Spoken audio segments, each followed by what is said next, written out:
when he would preach his sermons. And in one such sermon, he was retelling the story of the Good Samaritan. And he told it somewhat like this. He said, there was this Methodist man that was traveling, and he had been robbed and beaten up and left by the side of the road. Well, a Methodist minister stopped and saw him and thought, well, I can help this guy. And he got off of his donkey and he went to help this poor Methodist man that had been beaten up and robbed. And he tried to get him up on his donkey, but he just wasn't strong enough to get him up.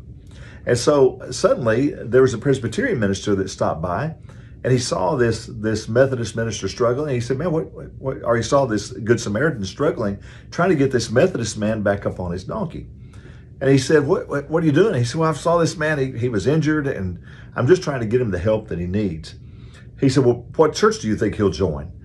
He said, well, man, I don't have the foggiest. I have no idea. He said, well, if you don't know what church he's going to join, I'm not going to help you. And he passed by on the other side. It wasn't long after that an Episcopalian brother stopped by, and he saw this Good Samaritan struggling with this Methodist man. And again, he asked him, man, what are you doing? He said, well, I saw this Methodist man. He was beaten up. He needs some help. And I'm just trying to give him the help he needs.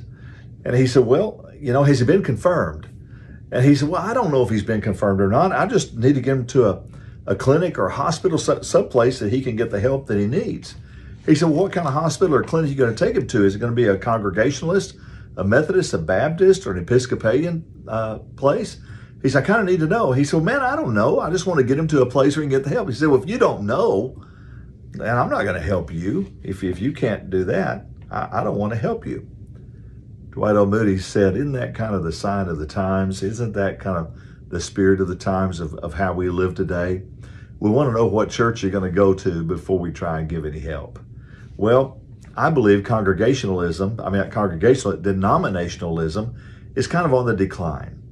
I really believe that, because I just kind of believe that when you get to heaven, God's not going to look at you and ask you if you were a Baptist or a Methodist or a Congregationalist or Episcopalian or a Catholic or a Nazarene or a Presbyterian or even a Church of Christ or any other denomination. I believe what God's going to look at you and ask is, are you following my Son, Jesus Christ?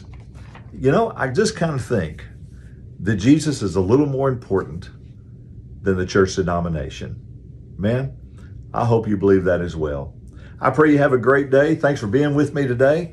And if you're looking for a great church, come on down to Meadowbrook. We'd love to have you, 945 and 11.